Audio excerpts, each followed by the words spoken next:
The crystal chandelier cast dancing shadows across the mahogany table as I sat quietly in the corner of the Belmont family dining room, watching my relatives dissect my life with surgical precision. It was Thanksgiving 2019, and like clockwork, the annual tradition of humiliating me had begun right after the turkey was carved.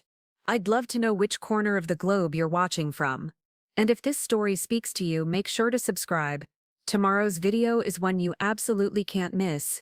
Maya's still playing with those silly little apps, my Aunt Patricia announced to the room, her voice dripping with the kind of condescension that only comes from someone who's never created anything in their life. She adjusted her pearl necklace and looked around the table for validation. 26 years old and still living in that cramped studio apartment in Brooklyn, thinking she's going to be the next Mark Zuckerberg. The room erupted in polite laughter. Uncle Richard, my father's brother and the self-appointed patriarch of the Belmont family, set down his wineglass with theatrical authority. Maya, sweetheart. When are you going to get serious about your career? Your cousin, Jennifer, just made partner at Morrison & Associates. Real achievements, real money. Jennifer smiled smugly from across the table, her designer blazer perfectly pressed even for a family dinner. I've told Maya she could always interview for a junior position at our firm. We have some paralegal openings. It's not too late to start over. I took a sip of water, thinking about the email notification I'd silenced on my phone just 20 minutes earlier. Tomorrow would change everything, but tonight, I let them continue their performance. My grandmother, Eleanor Belmont, sat at the head of the table like a queen holding court. At 83, she commanded respect through sheer force of will and the promise of her considerable inheritance.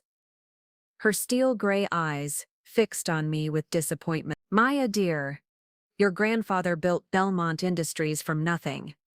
He understood the value of hard work, of building something real. Not these fantasy computer games. They're not games, Grandma, I said quietly. They're productivity applications that help people waste time, interrupted my Uncle Thomas, Patricia's husband. He worked in middle management at an insurance company and somehow believed this made him an expert on all business matters.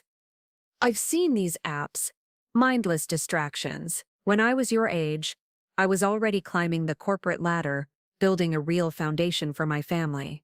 My father, David, shifted uncomfortably in his chair. He'd always been the quiet one, caught between supporting his daughter and maintaining peace with his more successful siblings. Maya's always been creative, he offered weakly. Maybe she just needs more time to find her path. Time? Uncle Richard laughed harshly. She's had 6 years since college. 6 years of finding herself while living off your generosity, David. At some point, this stops being creative and starts being freeloading. The words stung, but I'd heard variations of this speech at every family gathering for the past 3 years. Ever since I dropped out of my corporate job at Hartford Financial to pursue my startup full-time, I'd become the family's cautionary tale. I remember when Maya was in high school. My cousin Jennifer continued. She was always on her computer, staying up all night, working on these little programs. We thought it was just a phase. Most kids grow out of their teenage hobbies. Exactly, Patricia nodded vigorously. It's like when Thomas wanted to be a rock star in college. Eventually, you have to face reality and get a real job. Thomas grimaced at the reminder of his brief musical aspirations, but quickly rallied. The difference is, I recognized my limitations and made the mature choice to pursue a stable career. Maya's still chasing fantasies. My grandmother's fork clinked against her plate as she cut into her turkey with surgical precision.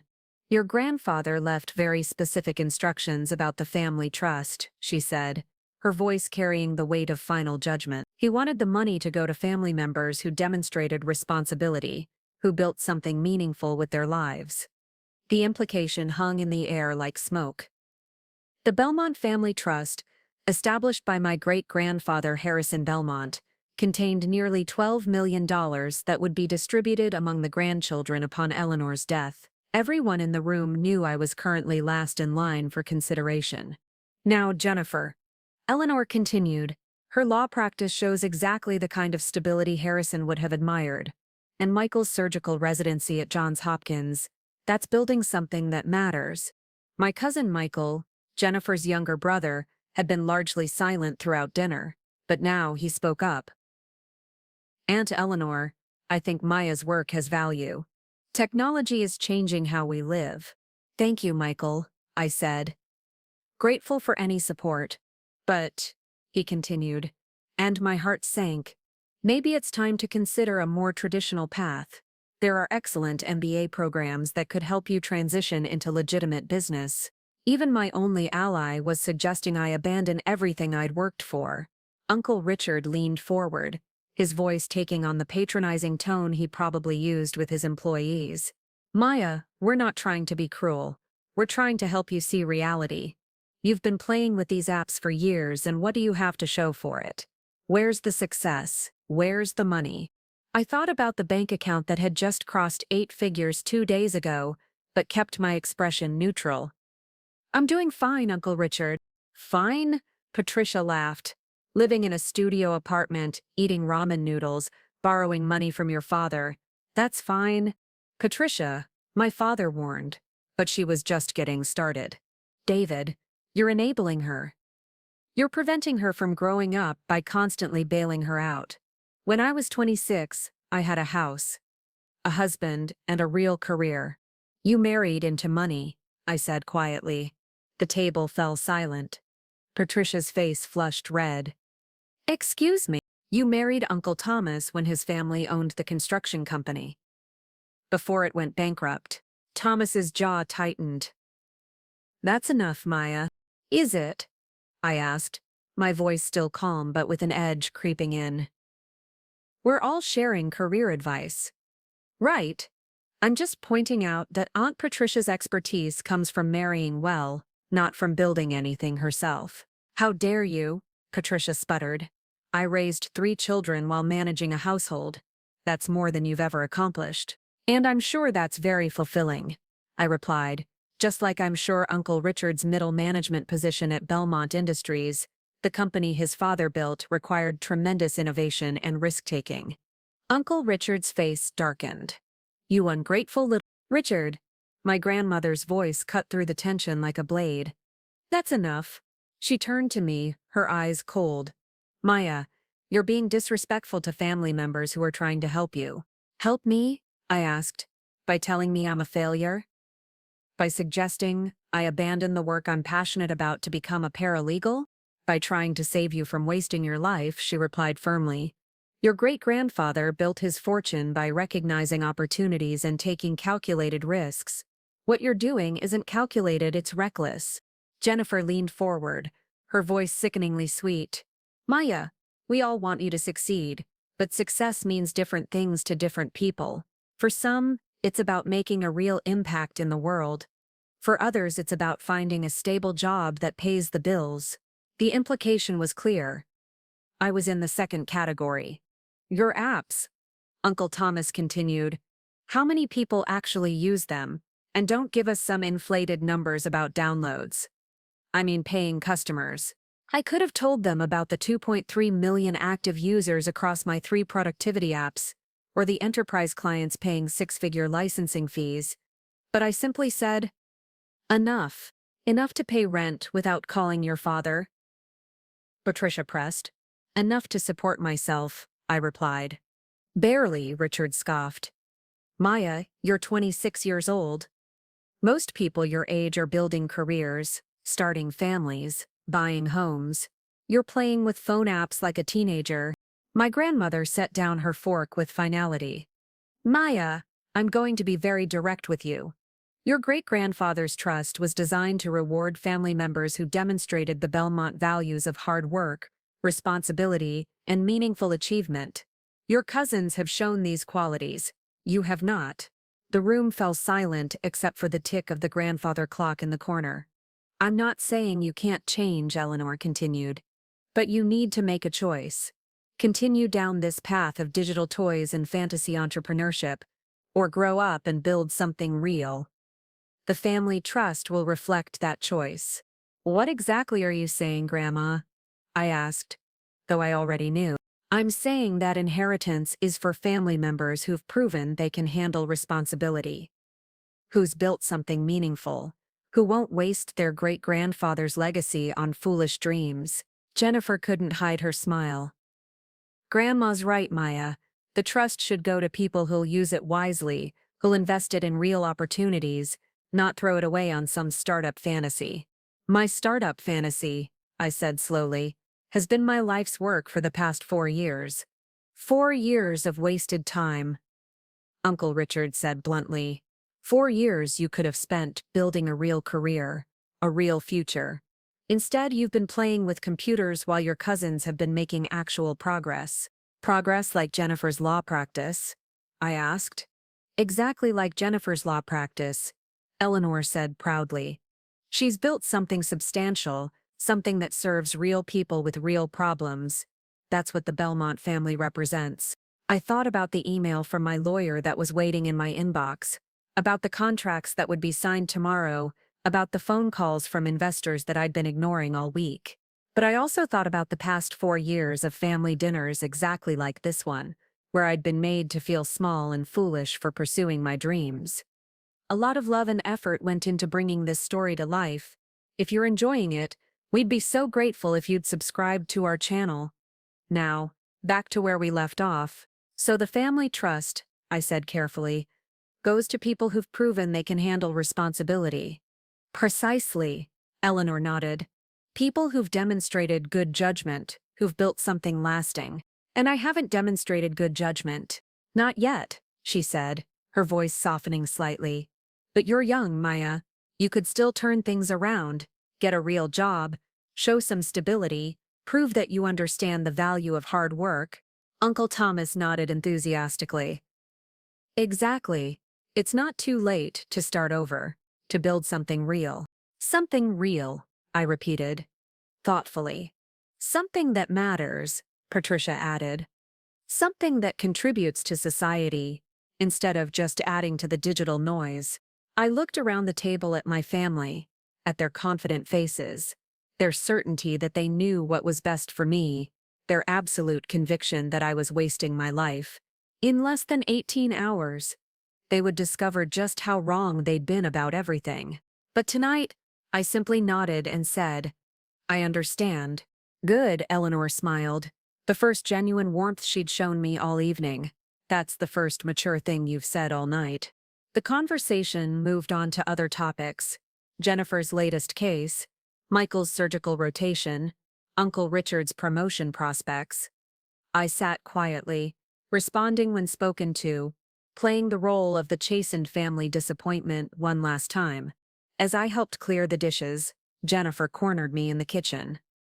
Maya, I hope you know we're all just trying to help. We care about you. I know, I said, stacking plates with mechanical precision. And my offer about the paralegal position is serious. You're smart, you just need direction. A real job could give you the stability to figure out your next steps. That's very kind of you, I replied. I could even talk to my partners about a junior associate track if you went back to school for law. You're not too old to start over. Start over. As if the past 4 years had been a complete waste. As if everything I'd built was worthless. As if I was a charity case who needed rescue from my own poor choices. I'll think about it, I said. As I drove home to my studio apartment in Brooklyn that night, I thought about my family's certainty that they were right about everything. About their absolute conviction that I was wasting my life, wasting my potential, wasting their time with my foolish dreams. Tomorrow they would learn that I hadn't been wasting anything. Tomorrow they would discover that their inheritance, the money they'd been so certain would go to the responsible family members, had just taken a very different path. Tomorrow, the family disappointment would become the family nightmare. But tonight, I simply went to sleep, thinking about great-grandfather Harrison's trust fund and the very specific instructions he'd left about how it should be distributed. Instructions that my family had clearly never bothered to read carefully. Instructions that were about to change everything. The morning after Thanksgiving, I sat in my Brooklyn studio apartment with a cup of coffee and my laptop, watching the sunrise paint the Manhattan skyline in shades of gold. My phone had been buzzing nonstop since 6 a.m., but I'd ignored every call and notification. Today was the day everything changed, and I wanted to savor these last few hours of being underestimated. My laptop screen displayed 3 separate email threads that would have given my family heart attacks if they'd seen them. The first was from Goldman Sachs, confirming the final terms of an acquisition offer that had been in negotiation for 6 months. The second was from my patent attorney, updating me on the intellectual property portfolio that was about to become extraordinarily valuable. The third was from Harrison Belmont's original estate lawyer, a man my family had assumed was long dead, but who had been very much alive and very busy executing instructions they'd never bothered to understand. I opened the Goldman Sachs email first, reading through the acquisition terms one more time. FlowState, Taskmaster, and Priority Sync, the 3 silly little apps my family had mocked at dinner, were being acquired for a combined $47 million. The deal would close by market open Monday morning, making me one of the youngest tech entrepreneurs to achieve a 9-figure exit. But the acquisition was just the beginning. My phone rang, and I recognized the number immediately. "Good morning, Margaret." Margaret Ashworth had been my great-grandfather's personal attorney for over 40 years. Now in her 70s, she possessed the kind of sharp legal mind that had helped Harrison Belmont build his empire and structure his trust in ways that would have impressed Machiavelli. "Maya, dear, I trust you're ready for today's festivities?" I smiled, pulling up the documents she'd sent me 3 months ago. "I've been ready for years, Margaret. Is everything in place?" "Everything is proceeding exactly as Harrison intended. The family's reaction should be illuminating." 3 months ago, Margaret had contacted me with information that shattered everything I thought I knew about my great-grandfather's trust. While my family had spent decades assuming they understood the terms, they'd never actually read the complete documentation, all 47 pages of it, including the codicils and amendments. Harrison had added right up until his death in 1987. "Your great-grandfather," Margaret had explained during our first meeting, "was a man who believed in rewarding actual achievement, not perceived respectability. He built his fortune by recognizing opportunities that others missed, by taking calculated risks that conventional wisdom said were foolish." The trust documents revealed a man far more complex than the family legend suggested. Harrison Belmont hadn't just been a successful businessman. He'd been a visionary who'd invested in early computer companies when everyone said he was crazy, who'd funded research into technologies that wouldn't mature for decades, who'd structured his entire estate around rewarding innovation and punishing complacency. "Maya," Margaret continued on the phone, "your great-grandfather included very specific provisions about technological innovation and entrepreneurial achievement. He understood that the future would belong to people who could see beyond traditional definitions of success." I pulled up Harrison's original trust document, focusing on Section 47B, which my family had apparently never read. "In the event that any beneficiary demonstrates exceptional innovation in emerging technologies, creates intellectual property of significant value, or achieves entrepreneurial success that represents a paradigm shift in their chosen field, said beneficiary shall be granted immediate and irrevocable access to the Innovation Acceleration Fund, regardless of the primary trust distribution timeline." The Innovation Acceleration Fund contained $8.2 million of the trust's $12 million total, money that had been growing and compounding for over 30 years. Money that was about to become mine the moment Goldman Sachs announced their acquisition. But Harrison had been even more clever than that. Section 52C contained what Margaret called the punishment clause, a provision that would have made my vindictive great-grandfather smile. In the event that family members demonstrate willful ignorance of a beneficiary's legitimate achievements, engage in systematic undermining of said beneficiary's entrepreneurial efforts, or publicly dismiss innovations that subsequently prove valuable, their inheritance shall be reduced by a percentage equal to the demonstrated value of the dismissed innovation, with said reduction being transferred to the Innovation Acceleration Fund. In simple terms, if my family had spent years mocking my work, and that work turned out to be worth nearly $1 billion, they would lose a proportional amount of their inheritance. Margaret's team had been documenting everything for months, Every dismissive comment at family dinners, every condescending suggestion that I get a real job, every public statement about my wasted potential, all of it had been carefully recorded and would be presented to the Trust's board of directors at this afternoon's emergency meeting. The reduction calculation is quite elegant, Margaret had explained. If your family dismissed work that's now worth $47 million, and they collectively stand to inherit $3.8 million from the remaining trust funds, the mathematical formula suggests they'll lose approximately 95% of their inheritance. I stared at her in disbelief. They lose almost everything? They lose what they chose to lose through their own actions. Your great-grandfather believed that people who couldn't recognize value when it was sitting at their dinner table didn't deserve to inherit the wealth he built by recognizing exactly that kind of value. My phone buzzed with a text from my father. "Hope you're having a good morning, sweetheart. Love you." Of all my family members, I felt the worst about Dad. He'd never been cruel, just weak. He'd allowed his siblings to dominate family conversations, to make decisions about my future without ever really understanding what I was building. But he'd also never actively participated in the mockery, never suggested I was wasting my life. Another text came in from Jennifer. "Maya, I spoke with my partners about the paralegal position. They're interested in interviewing you. This could be your chance to start building something real." I almost laughed at the irony. In 6 hours, I would be worth more than her entire law firm. My laptop chimed with a new email from my head of product development, Sarah Martinez. Sarah had been with me since the beginning, when Flow State was just an idea I'd sketched on napkins at a coffee shop in Park Slope. She'd quit her job at Google to join my 2-person startup, believing in the vision when no one else would. "Maya, the Goldman team wants to announce the acquisition at 2 p.m. today. Are you ready for the press conference?" I typed back, "Ready as I'll ever be." The press conference would be the moment my family discovered the truth about my silly little apps. But by then, the trust documentation would already be in motion, and they'd be learning about their inheritance reduction simultaneously. I opened the third email thread.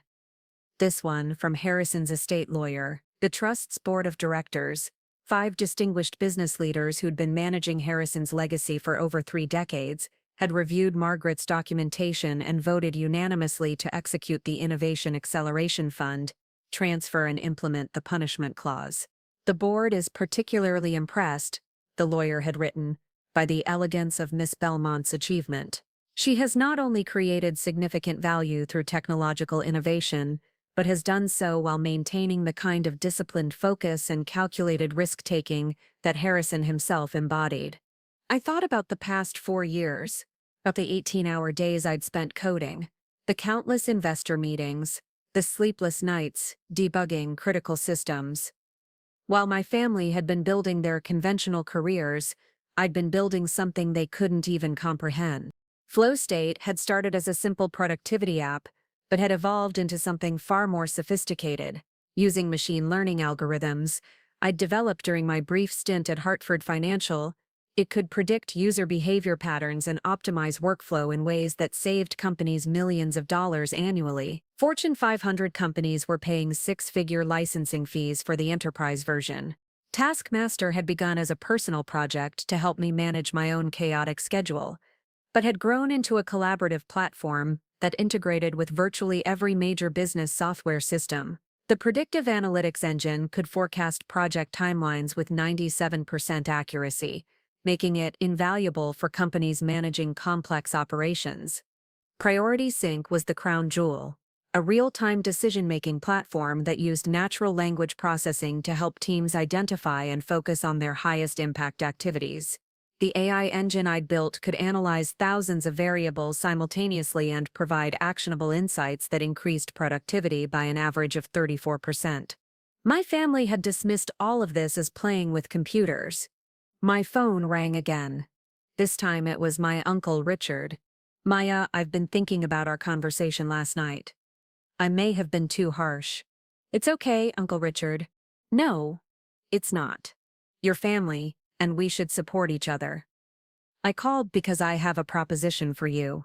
I waited, curious about what he considered support. I spoke with some colleagues at Belmont Industries. We're looking for someone to help modernize our IT department. It's not glamorous work, but it's stable, and it would give you a chance to use your computer skills in a real business environment. That's very thoughtful of you. The salary would be $52,000 to start, with health benefits and 2 weeks vacation. It's entry level, but everyone has to start somewhere. I looked at my laptop screen, where Goldman Sachs's wire transfer confirmation showed $847 million pending. I appreciate the offer, Uncle Richard. Maya, this is exactly what you need. Structure, stability, a real career path. You could finally stop playing with those apps and start building something meaningful. Something meaningful, I repeated. Exactly, real work that contributes to the family business, that builds on what your great-grandfather started. This could be your chance to prove you're not just wasting everyone's time. After I hung up, I sat in silence for a long moment. The irony was almost too perfect. My uncle, who'd spent his entire career managing other people's innovations at a company his father had built, was offering to rescue me from my meaningless work by giving me an entry-level position at $52,000 a year. My phone buzzed with a text from my cousin Michael. Maya, I hope you're not upset about last night. We all just want what's best for you. I typed back, I know. Thanks for caring. Have you thought about what Grandma said? About proving you can handle responsibility? I smiled as I typed. I think about it all the time. Good. You're smart, you just need direction. Maybe this is your wake-up call. My wake-up call. If only he knew. At 11 a.m., I received the final confirmation email from Margaret. The trust board had completed their review and would be implementing all provisions immediately following the Goldman Sachs announcement. By 5 p.m. today, I would control $8.2 million from the Innovation Acceleration Fund, plus the $847 million from the acquisition, while my family's inheritance would be reduced to roughly $190,000 total, split among 5 people. But the money wasn't what mattered most to me. What mattered was the vindication, the proof that I hadn't been wasting my time or their time or anyone's time. What mattered was showing them that their definition of success was narrow and outdated, that their conventional wisdom was neither conventional nor wise. I opened my laptop and began typing an email to my family. Dear everyone, I wanted to reach out after our conversation last night. I know you're all concerned about my future, and I appreciate that your criticism comes from a place of love. I've been thinking about what you said about building something real, something meaningful, something that contributes to society. You're absolutely right that I need to prove myself, to show that I can handle responsibility. I have some news to share that I think will address your concerns about my career path. Rather than try to explain it in an email, I'd like to invite you all to watch the Goldman Sachs press conference this afternoon at 2 p.m. It's being live-streamed, and I think you'll find it interesting. Love. Maya. I hit send, then leaned back in my chair and smiled. In 3 hours, they would discover that their family disappointment had just become one of the most successful tech entrepreneurs of her generation. They would learn that the apps they'd mocked were worth more than most small countries' GDP. And they would discover that their great-grandfather, the man they'd claimed to understand and honor, had structured his trust to reward exactly the kind of innovation they'd spent years dismissing. My phone rang, one more time. This time it was Goldman Sachs, confirming that everything was ready for the announcement. Miss Belmont, we're incredibly excited about this acquisition. Your work represents exactly the kind of innovation that will define the next decade of business technology. Thank you, I said, looking out at the Manhattan skyline. I'm excited too. Will your family be watching the press conference? I thought about the email I'd just sent, about the trust documents that were already in motion, about the shocked faces I'd see at the next family dinner. Yes, I said. I think they'll be watching very carefully. By noon on Friday, my phone had become a weapon of psychological warfare. Each call and text from my family members revealed just how deeply they'd convinced themselves that I was a lost cause who needed immediate intervention. The first assault came from Aunt Patricia at 11:47 a.m., her voice sharp with the kind of urgency typically reserved for medical emergencies. Maya, I've been up all night thinking about you. Thomas and I discussed it, and we've decided to stage an intervention. I was sitting in a coffee shop near Wall Street, 2 blocks from the Goldman Sachs building where my press conference would take place in 2 hours. Around me, traders and analysts hurried past, completely unaware that one of the largest tech acquisitions of the year was about to be announced.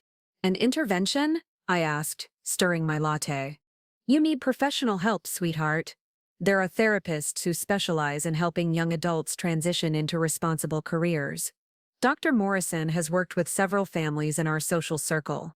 Dr. Morrison, he helps people overcome their fear of commitment, their resistance to growing up. Maya, what you're experiencing isn't uncommon. Many young people go through a phase where they rebel against conventional success. I watched a Goldman Sachs executive walk past the coffee shop window, recognizing him from the countless video calls we'd had over the past 6 months. In 90 minutes, he'd be sitting next to me, announcing that my rebellious phase had generated nearly $1 billion in value. Aunt Patricia, I appreciate your concern. Concern? She interrupted. Maya, this goes beyond concern. You're 26 years old with no real job, no savings, no future prospects. You're living in a studio apartment, playing with phone games while your cousins are building actual careers. Her voice cracked with what sounded like genuine emotion. Your mother called me this morning in tears. She's terrified that you're going to end up homeless, that you'll waste your entire life chasing these digital fantasies. I felt a pang of guilt about my mother's worry, but it was quickly overwhelmed by irritation at Patricia's dramatic pronunciation. I'm not going to end up homeless. How can you be so certain? Maya, you have no backup plan. No safety net. What happens when you run out of money? What happens when you finally admit that these apps aren't going anywhere? What if they do go somewhere? Patricia laughed, but it wasn't a kind sound. Sweetheart, we've all been patient while you figured things out. But there comes a time when patience becomes enabling. Your family has watched you struggle for years, and we can't stand by anymore while you destroy your future. She took a breath, and when she spoke again, her voice carried the weight of absolute certainty. I've researched the app market. Maya, do you know how many apps are created every year? Millions. Do you know how many actually succeed? Less than 1%. You're betting your entire life on odds that would make a casino owner laugh. I pulled up my laptop and looked at the user analytics dashboard for Flow State. Over 2.3 million active users, with enterprise clients paying between $100,000 annually for licensing. The retention rate was 94%, higher than almost any productivity software in the market. The statistics, I began, are against you, Patricia finished. Maya, I've spoken with technology consultants. The app market is oversaturated. The big companies like Google and Microsoft dominate everything. Individual developers can't compete anymore. Individual developers, small operations like yours, bedroom programmers who think they can take on billion-dollar corporations. It's delusional, Maya. It's like thinking you can compete with McDonald's by opening a lemonade stand. I thought about the acquisition meeting 3 weeks ago, where Goldman Sachs had specifically praised my company's ability to compete with and often outperform solutions from Google and Microsoft. But Patricia was just getting started. Your Uncle Richard pulled some strings and got you that interview at Belmont Industries. The position starts at $52,000, but there's real growth potential. You could be making 6 figures within 5 years if you apply yourself. 5 years. I repeated. Maya, that's how real success works. It's gradual, it's stable, it's built on proven foundations. Not these wild swings between feast and famine that come with trying to be an entrepreneur. My phone buzzed with a text from my cousin Jennifer. Maya, I set up the paralegal interview for Monday morning. Please don't miss this opportunity. I looked at the message, then at my laptop screen, showing the acquisition contract that would be executed in less than 2 hours. Aunt Patricia, I said carefully, what if my apps are more successful than you think? Maya, denial is the first stage of failure. I've seen the statistics on startup success rates. 95% fail within the first 5 years. Of the 5% that survive, only a tiny fraction ever generates significant profits. But what if? What if unicorns were real? What if you could fly? Maya, we can't base life decisions on fantasy scenarios. We have to deal with reality. She paused, and I could hear her husband Thomas talking in the background. Thomas wants to speak with you, she said. He's researched some excellent career transition programs. Thomas came on the line, his voice carrying the authority of someone who'd spent 30 years in middle management. Maya, I've been where you are. When I was young, I had dreams of being a musician. I spent 3 years trying to make it work, living on ramen noodles, sleeping on friends' couches. What happened? I grew up. I realized that dreams don't pay bills, that artistic pursuits are luxuries for people who can afford them. I got a real job, built a real career, and now I can afford to support my family. Do you regret giving up music? Regret? Thomas laughed. Maya, I'm grateful every day that I made the mature choice. Music was a hobby, not a career. Just like these apps are a hobby for you. What if they're not just a hobby? Maya, you've been working on these apps for 4 years. If they were going to succeed, wouldn't they have succeeded by now? How much longer are you going to keep pretending that failure is just around the corner from success? I thought about the 4 years of development, the countless iterations, the gradual building of user base and enterprise clients. Thomas saw 4 years of failure. I saw 4 years of methodical progress toward exactly this moment. The difference between successful people and dreamers, Thomas continued, is that successful people know when to cut their losses. They know when to stop throwing good time after bad. My phone rang with another call. Uncle Richard this time. Maya, I just got off the phone with the HR director at Belmont Industries. They're willing to fast-track your application if you can start Monday. I put Thomas on hold and answered Richard's call. Uncle Richard, that's very generous. Maya, this is your lifeline. Do you understand that? This is your chance to stop the free fall and build something real. The free fall? Your life, Maya. You've been in free fall since you quit your job at Hartford Financial. Every month that passes, every year you waste on these apps, makes it harder to get back on track. What if I'm already on track? Richard's laugh was sharp and humorless. Maya, you're living in a studio apartment in Brooklyn. You borrow money from your father to pay rent. You have no health insurance, no retirement savings, no prospects. How is that being on track? Sometimes progress isn't visible from the outside. Progress? Richard's voice rose. Maya, progress is measurable. Progress is promotions, salary increases, and building equity. What you're doing isn't progress, it's procrastination disguised as ambition. I merged the calls so both Thomas and Richard could hear each other, creating an impromptu conference call of career advice. She's in denial, Thomas said immediately. Complete denial about the reality of her situation. It's not denial, Richard replied. It's immature. She's never had to face real consequences for her choices because David keeps bailing her out. Dad doesn't bail me out, I said. Maya, Richard's voice softened with fake sympathy. Your father has been covering your shortfalls for years. The rent assistance, the health insurance, the car payments. You think that's not being bailed out? I thought about my bank account, which currently contained $2.3 million in liquid assets from early revenue sharing agreements with enterprise clients. But my family had never asked about my finances. They'd simply assumed I was struggling. Maybe I should clarify something about my financial situation. Maya, Thomas interrupted, we know you're struggling. There's no shame in it. The shame would be in continuing to struggle when there are solutions available. The Belmont Industries position, Richard added, comes with full benefits, a 401k match, and clear advancement opportunities. You could be a department head within 7 years. 7 years, I repeated. Maya, that's how careers work. You start at the bottom, you prove yourself, you advance gradually. It's not glamorous, but it's reliable. My laptop chimed with an email from the Goldman Sachs team. Maya, final sound check in 30 minutes. The media response has been overwhelming. This is going to be huge. What about passion? I asked my uncles. What about doing work that matters to you? Thomas laughed. Maya, passion is a luxury. Passion is what you pursue in your spare time after you've taken care of your responsibilities.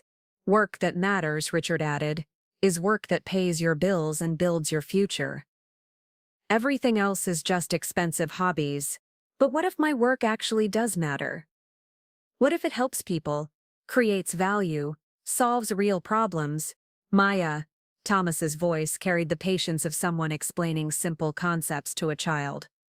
All work creates some value. The question is whether it creates enough value to justify the investment. And apps, Richard continued, don't create substantial value. They're conveniences at best, distractions at worst. Real value comes from manufacturing, finance, medicine, law, industries that produce tangible results.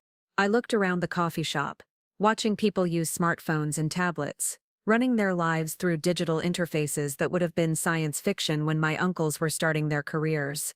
What if technology is more important than you think? Technology is important, Richard acknowledged. That's why Belmont Industries needs IT support. But there's a difference between supporting technology and chasing technology fantasies. Maya, Thomas added, the people who get rich from technology are the ones who invest in other people's innovations. They don't get rich by trying to create innovations themselves. My phone buzzed with a text from my grandmother. Maya, dear, I've been thinking about our conversation. It's not too late to change course. Love, Grandma Eleanor.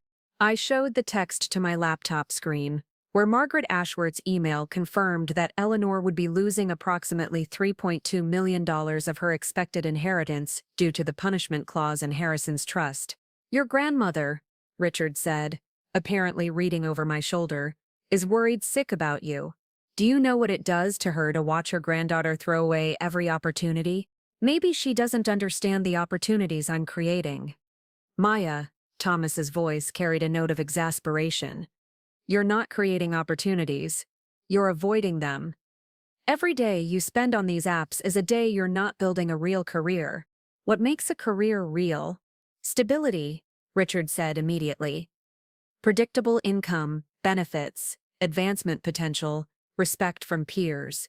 Recognition, Thomas added. Being part of something bigger than yourself, contributing to established institutions. Success that other people can understand and measure, Richard concluded. I thought about the press conference in 90 minutes. About the recognition that was coming.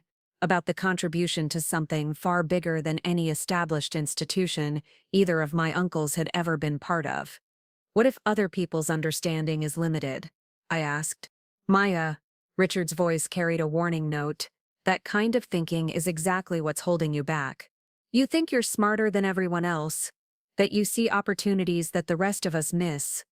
It's arrogance, Thomas agreed. Thinking that your judgment is better than the collective wisdom of successful people who've been building careers for decades. Maybe it's not arrogance, I said quietly. Maybe it's just seeing things differently. Different, Richard laughed. Maya, there's nothing different about what you're doing. Thousands of young people waste their 20s chasing tech dreams. The difference between them and successful people is that successful people eventually grow up. My phone rang again. This time it was Jennifer. Maya, I'm calling because I care about you. We all do. But caring means being honest, even when honesty is painful. I answered the call, adding her to the conference. Jennifer, what kind of honesty? You're failing, Maya. Your app business is failing. Your personal life is failing. Your relationship with the family is failing. And instead of acknowledging the failure and changing course, you're doubling down on the same mistakes. What mistakes? Believing that you can succeed where millions of others have failed. Thinking that passion is more important than practicality. Refusing to accept help from people who actually understand how success works. I looked at my watch. 1 hour and 15 minutes until the press conference that would prove every single one of them wrong about everything. Jennifer, I said, What if you're the ones who don't understand how success works? The silence on the conference call was deafening. Maya, Jennifer finally said, her voice cold, that's exactly the kind of arrogance that's going to destroy your life. And frankly, the family is getting tired of watching it happen. At 1:15 p.m., exactly 45 minutes before the Goldman Sachs press conference that would change everything, my phone rang with a call that pushed me past my breaking point. The caller ID showed my father's number, but it wasn't his voice I heard when I answered. "My Elizabeth Belmont, this is your grandmother speaking, and we need to have a very serious conversation." Eleanor's voice carried the imperial authority she'd wielded over our family for 8 decades. I was standing outside the Goldman Sachs building now, watching executives and reporters gathering in the lobby through the glass windows.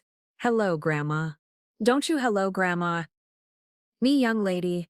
I've been hearing some very disturbing things from your aunts and uncles. They tell me you've been resistant to their attempts to help you." "Help me with what?" "With growing up, Maya. With accepting reality and stopping this foolish pursuit that's been consuming your life." I watched a CNBC news van pull up outside the building. In 40 minutes, those cameras would be pointed at me as I announced one of the largest tech acquisitions in recent history. "Grandma, what exactly do you think I'm pursuing?" "Fairy tales," she said bluntly. "Computer nonsense that has no substance, no value, no future." "Maya, I've lived through enough economic cycles to recognize a bubble when I see one. This whole technology obsession is just another tulip mania." "Tulip mania. Look it up." People convinced themselves that flower bulbs were worth fortunes, until reality set in, and they lost everything. That's what's happening with this internet business. People throwing money at ideas that produce nothing real. I thought about Flow State's enterprise clients, Boeing, using our software to coordinate manufacturing schedules across 17 facilities. Pfizer, managing drug development timelines that could save thousands of lives. Bank of America, optimizing trading operations that moved billions of dollars daily. "Grandma, what if technology actually does produce real value?" "Maya, I've been managing your great-grandfather's business interests for 40 years. I understand the value. Value comes from companies that make things people need: steel, chemicals, automobiles, real estate. Not from phone games that help people waste time." She paused, and I could hear voices in the background.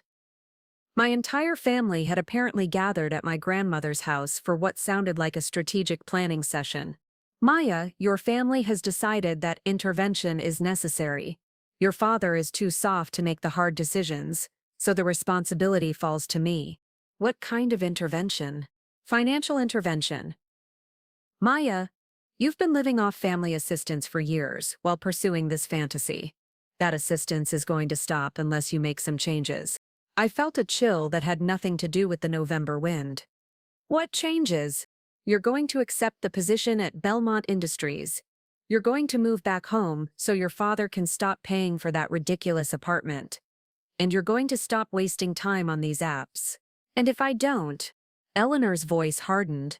"Then you'll discover what financial independence actually means. No more help with rent. No more assistance with bills. No more family safety net. You'll sink or swim on your own." I looked at my phone screen, where 17 missed calls from family members had accumulated over the past hour.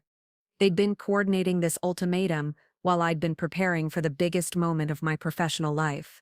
"Grandma, have you ever considered that maybe you don't understand what I'm building?" "Maya, I understand perfectly. You're building castles in the air while your life crumbles around you. You're 26 years old with nothing to show for your adult life, except some computer programs that no one cares about. What if people do care about them?" "Maya, stop living in this fantasy world. Your Uncle Richard checked your apps have been downloaded by a few thousand people. That's not a business. That's a hobby that's gotten out of control." I realized she was looking at public download statistics, which only showed a fraction of our actual user base. Most of our revenue came from enterprise licensing deals that weren't reflected in consumer app store numbers. "Grandma, the download numbers don't tell the whole story." "Maya, numbers don't lie." People do. You've been lying to yourself about the value of your work, and now you're trying to lie to us. The accusation hit like a physical blow. In 37 minutes, I would be sitting next to Goldman Sachs executives, announcing that those worthless apps had generated nearly $1 billion in value. I'm not lying about anything. Then prove it, Eleanor said sharply. Show me one piece of concrete evidence that these apps have any real value. Show me profits, show me revenue, show me something other than wishful thinking. I could have shown her the bank statements, the enterprise contracts, the acquisition agreement that was sitting in my laptop bag, but something in her tone, in the way she'd organized this family ambush, made me hesitate. Maya, she continued, your silence speaks volumes. You can't show me evidence because there isn't any. You've been living in a delusion, and it's time to wake up. Grandma, what if you're wrong about all of this? Wrong? Eleanor laughed, but it wasn't a pleasant sound. Maya, I've been managing investments since before you were born. I've seen dozens of young people waste their lives chasing get-rich-quick schemes. They all think they're different. They all think they've found the secret that everyone else missed. And what happens to them? They grow up. Eventually, reality forces them to make mature choices. The lucky ones figure it out before they've wasted too many years. I could hear my cousin Jennifer's voice in the background, apparently coaching Eleanor on key points to make. Jennifer wants to speak with you, Eleanor said. She has some additional perspective that might help you understand the situation. Jennifer came on the line, her voice carrying the prosecutorial tone she probably used in court. Maya, I've been researching your apps more thoroughly. Do you want to know what I found? Tell me. FlowState has 877 reviews in the App Store. Taskmaster has 12 on Tree 3. Priority Sync has 56 TU. Those are not the numbers of successful applications. Maya, those are hobby-level engagement numbers. I realized she was looking at consumer App Store reviews, not understanding that our primary market was enterprise software, sold through direct licensing agreements. Jennifer, those numbers don't represent our full user base. Maya, stop making excuses. I pulled the financial filings for your LLC. Your reported revenue last year was $23,000. That's less than minimum wage. She was looking at the public filings that only captured a small portion of our revenue stream. Most of our enterprise contracts were structured through subsidiary agreements that weren't reflected in the basic LLC documentation. The financial structure is more complex than those filings suggest. Maya, complexity is just another word for confusion. Successful businesses have simple, transparent revenue models. What you're describing sounds like someone trying to hide failure behind complicated explanations. My phone buzzed with a text from my acquisition attorney. Maya, Goldman Sachs team is ready. A press conference staging area is set up. You should head inside. I looked at the Goldman Sachs building, then at my phone where my family was systematically dismantling everything I'd worked for, based on incomplete information they'd never bothered to verify. Jennifer, what if the information you found isn't complete? Maya, I'm a lawyer. I know how to research financial information. I know how to separate facts from fiction. And the facts say that your business is failing. But what if unicorns were real? Jennifer's voice carried the same exasperation I'd been hearing all day. Maya, we can't make decisions based on hypothetical scenarios. We have to deal with reality. Eleanor came back on the line. Maya, Jennifer has presented compelling evidence that this app business is not viable. Combined with your living situation and financial dependence on family, the picture is very clear. What picture? You're a young woman who's afraid to grow up, who's using these apps as an excuse to avoid adult responsibilities. And your family has been enabling this avoidance by providing financial support. I felt something shift inside me, a cold anger that started in my chest and spread outward. For years I'd accepted their criticism because I thought it came from a place of caring. Now I realized it came from a place of ignorance, willful, stubborn ignorance that they refused to question. Grandma, what if you're completely wrong about everything? Maya, I'm 83 years old. I've been managing significant wealth and business interests longer than you've been alive. I don't get things completely wrong. What if this time you did? The silence on the line stretched for several seconds. When Eleanor spoke again, her voice carried a note of finality that I'd never heard before. Maya, this conversation is over. You have until Monday morning to make a decision. Accept the job at Belmont Industries and start building a real life or lose the family support that's been keeping you afloat. And if I choose to keep building my business, then you'll discover that building castles in the air doesn't pay rent in the real world. She hung up without saying goodbye. I stood on the sidewalk outside Goldman Sachs, holding my phone and processing what had just happened. My family had spent the entire day coordinating an intervention based on incomplete research and fundamental mental misunderstandings about both my business and the technology industry in general. They'd offered me ultimatums without asking questions. They'd drawn conclusions without seeking evidence. They'd decided my future without considering that I might actually know what I was doing. My phone rang again. This time it was my father. Maya, sweetheart, I hope you know we're all just trying to help. Dad, are you at Grandma's house? Yes. We're all here. We've been talking about you all day. Talking about me. Or talking to me. Maya, we want what's best for you. Sometimes that means making hard choices. What if the best thing for me isn't what you think it is? My father sighed. Maya, I've supported your dreams longer than anyone. I've believed in you when no one else would. But sometimes believing in someone means helping them see when they need to change direction. What if I don't need to change direction? Maya, you're 26 years old living in a studio apartment. You borrow money from me every month. You have no savings, no health insurance, no retirement plan. How is that not needing to change direction? I thought about the acquisition contract in my bag. About the $47 million that would be transferred to my accounts by Monday morning. About the press conference that was starting in 22 minutes. Dad, what if there are things about my situation that you don't understand? What things? What if my business is more successful than you think? What if my financial situation is better than it appears? What if I've been building something significant while you've all been assuming I was failing? Maya, my father's voice carried a sadness that cut deeper than all the anger I'd heard from my other relatives. Hope isn't the same as reality.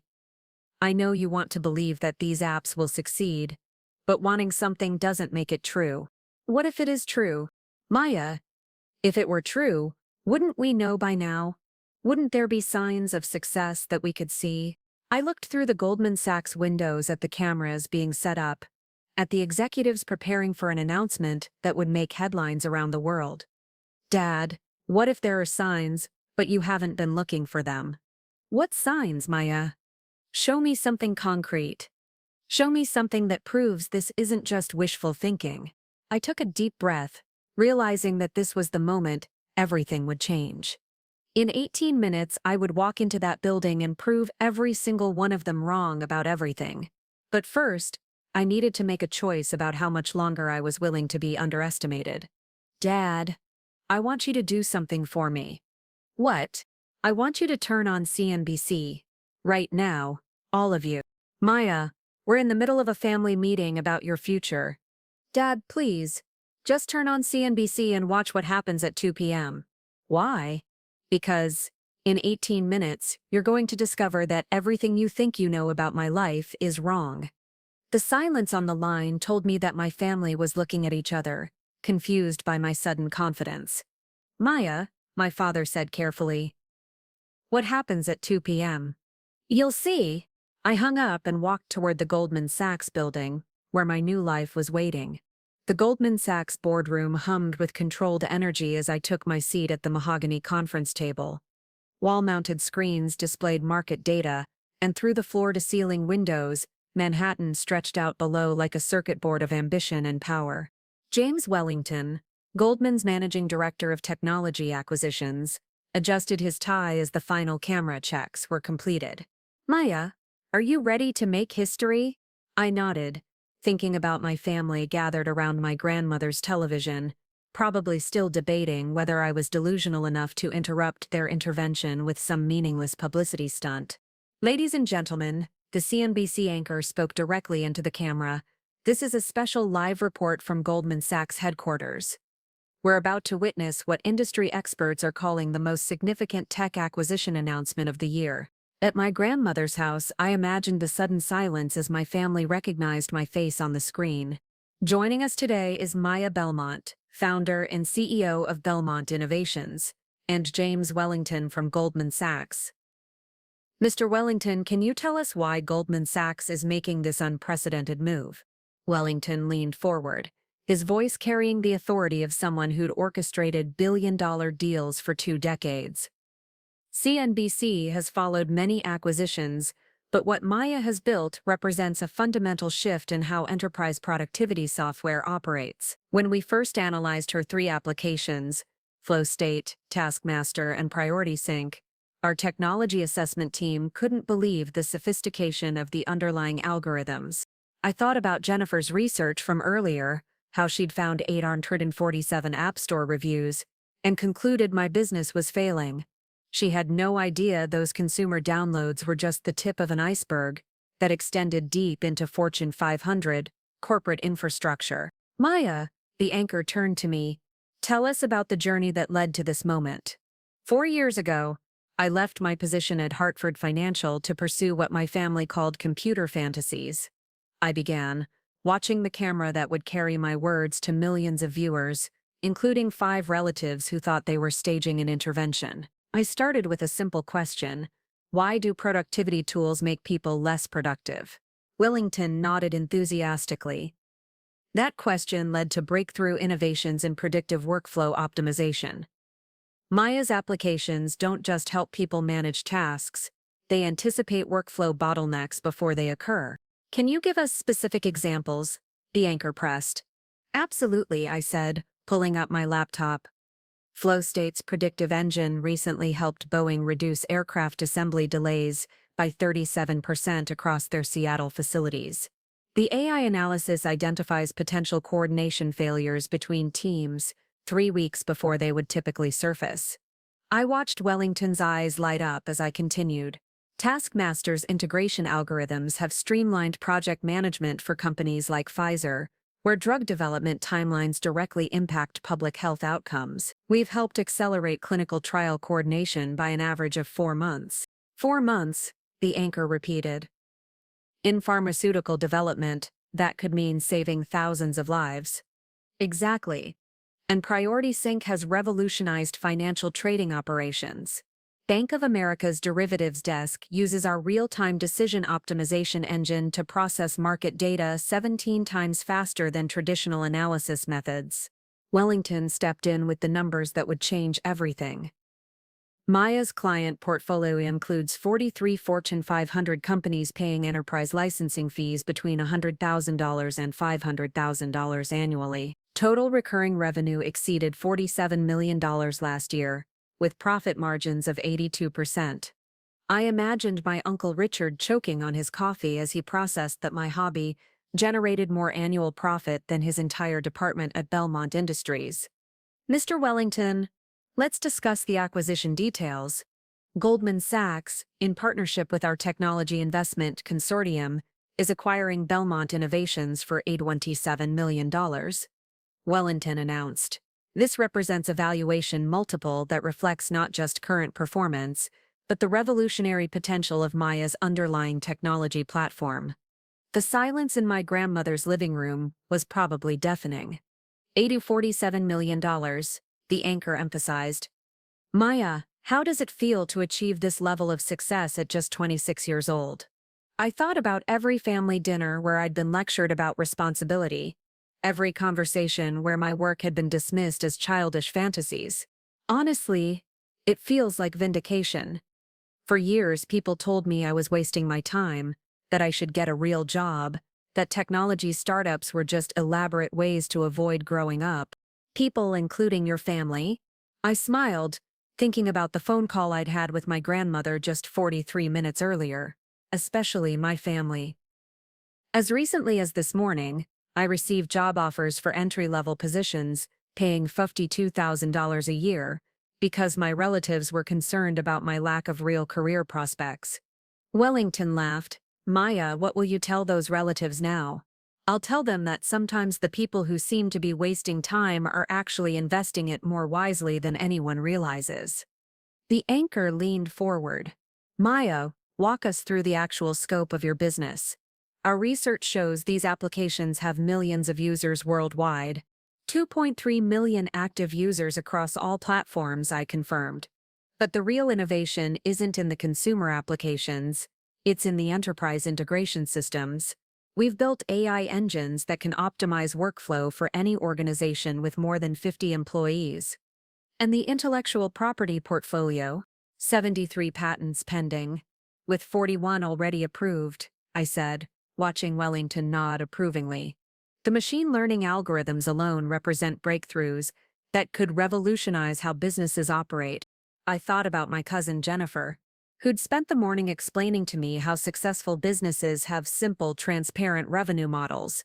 Her law firm's entire annual revenue was probably less than what we charged Boeing for a single quarter of flow state licensing. Mr. Wellington, what makes this acquisition special from Goldman Sachs's perspective? Maya has solved problems that companies like Google and Microsoft have been struggling with for years, he replied. Her predictive analytics engines outperform anything currently available in the enterprise market. The irony wasn't lost on me. Just 2 hours ago, my Uncle Thomas had lectured me about how individual developers couldn't compete with billion-dollar corporations. Now Goldman Sachs was paying nearly $1 billion for technology that did exactly that. Maya, let's talk about the early days. How did you fund this operation? I started with $100,000 from my great-grandfather's inheritance, I said, thinking about Eleanor's plans to exclude me from the family trust. While my relatives invested their inheritances in traditional portfolios, I used mine as seed funding for something they considered extremely risky. How risky did it seem at the time? Risky enough that my family spent 4 years trying to convince me to abandon it. They were certain I was throwing away my future in a fantasy that would never generate real value. Wellington shook his head in amazement. Maya turned $100,000 into technology worth $847 million in 4 years. That's an ROI of 847,000%. Most venture capital firms would kill for returns like that. I imagined my grandmother calculating what $100,000 invested in her safe municipal bonds would be worth today. Maybe $115,000 if she was lucky. Maya, what's next for you personally? Well, this morning my family offered me an entry-level IT position at their company starting at $52,000 a year. I suppose I should call them back and decline. The entire studio erupted in laughter. But I wasn't joking. Seriously, though, I continued, I'm planning to use the acquisition proceeds to fund the next generation of workplace optimization technology. We're exploring applications in healthcare, education, and sustainable energy. And your family's reaction to all this? I checked my phone where 17 new text messages and 9 missed calls had accumulated in the past 20 minutes. I think they're still processing the information. Wellington leaned into his microphone. If I could address Maya's family directly for a moment. You should be incredibly proud. Maya has achieved something that most entrepreneurs only dream about. She's built technology that genuinely improves how people work and live. Mr. Wellington, from an investment perspective, what made this deal attractive? Maya's technology isn't just innovative, it's ahead of its time. The AI engines she's developed won't reach mainstream adoption for another 3 to 5 years, but she's already built and deployed them at scale. I thought about my Aunt Patricia's comments about the app market being oversaturated, about individual developers being unable to compete. Patricia had been thinking about consumer apps while I'd been building enterprise infrastructure that most people couldn't even conceptualize. Maya, any final thoughts for other young entrepreneurs who might be facing skepticism from family? I looked directly into the camera, knowing my words would reach 5 people who'd spent the day trying to save me from my own poor judgment. Sometimes the biggest risk isn't pursuing your vision, it's abandoning it because other people can't see what you see. My family spent years trying to protect me from failure, but they couldn't recognize success even when it was sitting at their dinner table. The anchor nodded thoughtfully. Maya Belmont, congratulations on this extraordinary achievement. We'll be watching to see what you build next. As the cameras stopped rolling and the studio lights dimmed, my phone immediately rang. The caller ID showed my father's number. Maya? His voice sounded strange, like he was struggling to process what he'd just witnessed. Hi, Dad. That was you on television. That was real. Yes, it was real. $887 million. Your apps are worth $887 million. Actually, they're worth whatever Goldman Sachs thinks they can generate in the future. The $847 million is just what they're paying today. I could hear voices in the background, my entire family talking over each other in shock and confusion. Maya, we had no idea. When you said your business was doing well, I said it was doing fine. You all assumed that meant it was failing. But the financial information Jennifer found. Jennifer looked at public filings that represent maybe 5% of our actual revenue stream. She didn't understand how enterprise software licensing works. My grandmother's voice came on the line, shaky with something I'd never heard from her before. Uncertainty. Maya, dear, I owe you an apology. Do you, Grandma? We completely misunderstood what you were building. You misunderstood because you didn't bother to understand. You made assumptions based on incomplete information and refused to consider that you might be wrong. Eleanor's voice grew smaller. Maya, we were trying to help you. You were trying to help the person you thought I was, not the person I actually am. Uncle Richard's voice joined the call. Maya, about that job offer at Belmont Industries. Yes, Uncle Richard? I realize now that it might have seemed inadequate. I almost laughed. Inadequate is one word for it. Maya, Jennifer's voice carried a note of professional respect. I'd never heard from her before. I was wrong about your business model. Completely wrong. Yes, you were. As a lawyer, I should have done more thorough research before drawing conclusions. As a cousin, you should have asked questions before making judgments. Thomas came on the line next. Maya, when I told you about giving up music to get a real job? Yes, I realize now that maybe I gave up too easily. Maybe I should have believed in my dreams the way you believed in yours. Maybe you should have. Aunt Patricia's voice was barely audible. Maya, I called you delusional this morning. Yes, you did. I said you were living in a fantasy world. You said a lot of things, Aunt Patricia. The silence stretched for nearly 30 seconds before my father spoke again. Maya, how do we move forward from this? How do we fix what we've broken? I looked out the Goldman Sachs windows at the Manhattan skyline, thinking about the 4 years of doubt and criticism I'd endured, the countless times I'd been made to feel foolish for pursuing my vision.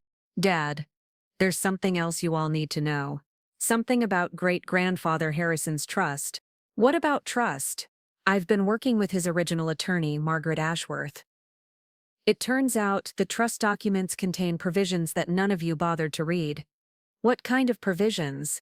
Provisions about innovation, about entrepreneurial achievement, about what happens when family members dismiss legitimate success. I could hear my grandmother's sharp intake of breath. Maya, what are you saying?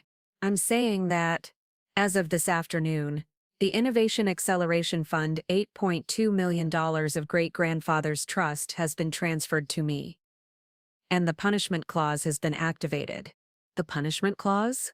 The clause that reduces the inheritance of family members who demonstrate willful ignorance of a beneficiary's legitimate achievements. The silence on the line was complete. How much of a reduction? Eleanor asked, her voice barely a whisper. 95%. You'll each receive about $38,000 instead of the $760,000 you were expecting. The phone call erupted in chaos, multiple voices talking over each other, questions and protests and shocked exclamations. Maya, my father's voice cut through the noise, surely we can discuss this, work something out. Dad! The trust board voted unanimously this morning. The provisions are being executed exactly as the great-grandfather intended. But we didn't know. You didn't know because you didn't care to know. You were too busy being certain that you were right about everything. I hung up and turned off my phone, then sat in the Goldman Sachs boardroom watching the sun set over Manhattan. In one afternoon, I'd gone from family disappointment to tech mogul to heir of my great-grandfather's vision. But the sweetest part wasn't the money or the vindication. The sweetest part was knowing that the people who'd said I was wasting their time had just discovered that they'd wasted their inheritance. 3 days after the Goldman Sachs announcement, I stood in the marble foyer of my grandmother's Westchester estate, watching my family arrange themselves around the Persian rug like defendants awaiting sentencing. They'd requested this meeting through my father, the only one who hadn't completely burned his bridges during our last conversation. The house felt different now. The oil paintings of distinguished Belmont ancestors seemed to look down with disappointment, and the crystal chandelier that had always symbolized family prosperity now felt like a monument to their spectacular miscalculation. Eleanor sat in her throne-like wingback chair, aged 10 years and 3 days. The woman who'd commanded respect through sheer force of will now looked fragile, uncertain, stripped of the authority that had defined her for 8 decades. "Maya," she began, her voice carefully modulated, "thank you for coming. We owe you more than an apology." "Do you?" I asked, setting my purse on the antique side table. Inside was the complete trust documentation that Margaret Ashworth had prepared, along with financial statements showing my new net worth $855.02 million.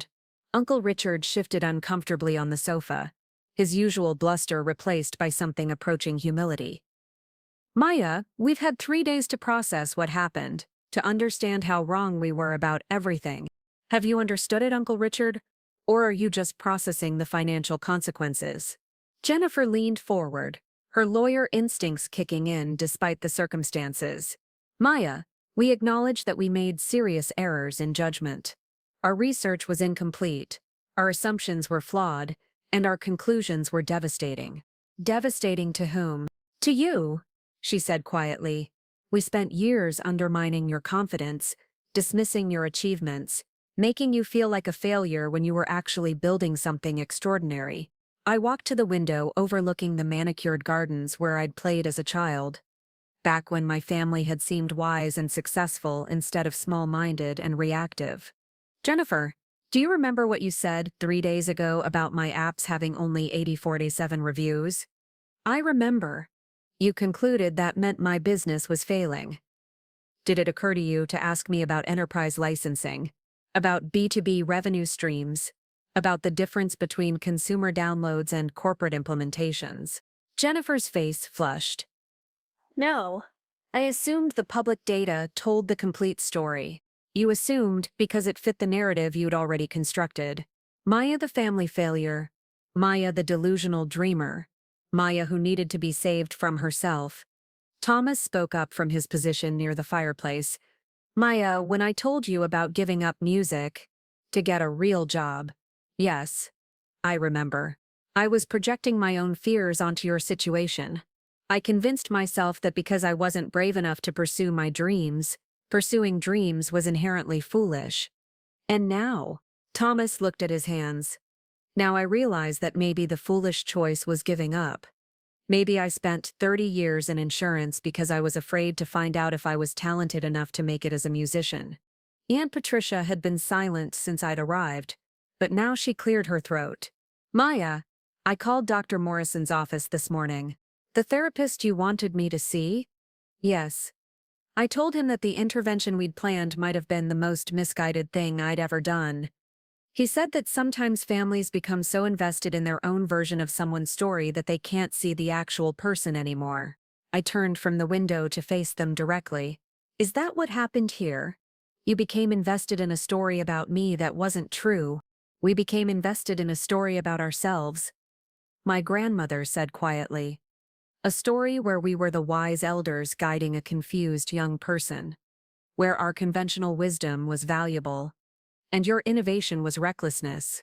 And now," Eleanor's voice cracked slightly, "now we're learning that conventional wisdom isn't wisdom at all.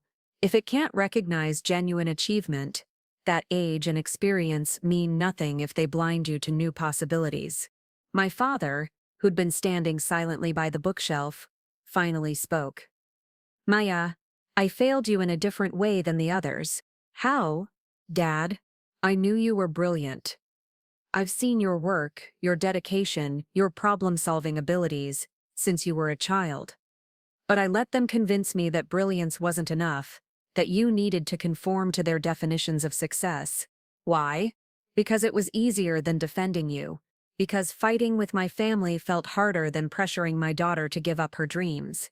The admission hung in the air like a confession of betrayal.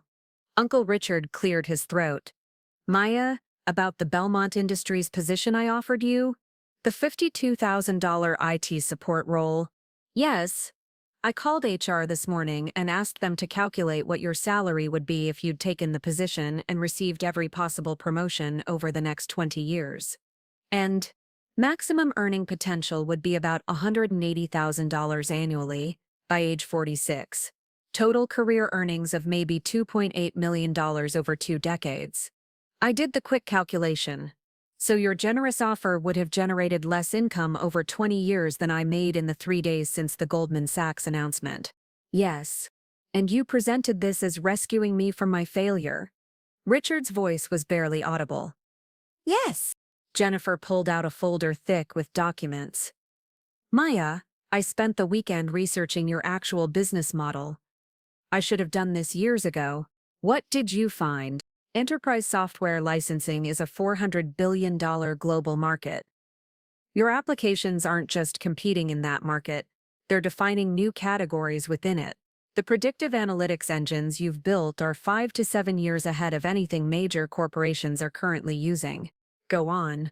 FlowState's algorithm for preventing workflow bottlenecks could be worth billions if implemented across manufacturing and logistics industries. Taskmaster's project coordination system could revolutionize how hospitals manage patient care. Priority Sync's decision optimization engine could transform financial trading. She paused, looking down at her research. Maya, you didn't just build successful apps. You built the foundation for the next generation of workplace technology. And 3 days ago, I thought you were wasting your life making phone games. Thomas stepped forward. Maya, I need to ask you something, and I want an honest answer. Ask. During all those family dinners where we criticized your work, did you know how successful you were becoming? I considered the question carefully. I knew I was building something valuable. I knew the technology was advanced, and the market response was strong. But honestly, I didn't even fully understand the scale until Goldman Sachs presented their valuation analysis. So when we were lecturing you about responsibility and realistic expectations, I was trying to figure out how to manage a business that was growing faster than I'd ever imagined possible. Patricia wiped her eyes with a tissue. Maya, we weren't just wrong about your business. We were wrong about what success looks like, about how innovation happens, about what the future of work would require. What do you mean? We kept telling you to get a traditional job, to follow conventional career paths, but the entire economy is shifting toward exactly the kind of work you were doing. Remote collaboration, AI-powered productivity, predictive analytics, these aren't niche technologies anymore, they're becoming essential business infrastructure. Eleanor reached for her water glass with shaking hands. Maya, your great-grandfather would have understood what you were building. He invested in early computer companies when everyone said he was crazy. But you didn't understand. No, I was so focused on preserving his legacy that I forgot his legacy was about recognizing opportunities that others missed. About supporting innovation even when it seemed impossible. Especially when it seemed impossible. I corrected. Yes. Uncle Richard pulled out his own folder. Maya, I've been reviewing the trust documents that Margaret Ashworth sent us. The provisions about innovation and entrepreneurial achievement, they weren't hidden clauses. They were prominently featured in the original documentation. Did any of you read the complete trust documents when Grandpa Harrison died? The silence was damning. We read the summary, Eleanor admitted. The parts about distribution schedules and basic inheritance amounts. We assumed the rest was standard legal language. You assumed wrong. Yes. And because we never understood his actual intentions, we spent 30 years mismanaging his legacy. Jennifer looked up from her own legal pad. Maya, the Innovation Acceleration Fund, wasn't just about rewarding your success. It was about punishing family members who demonstrated the kind of thinking that would have prevented Harrison from building his fortune in the first place. Explain.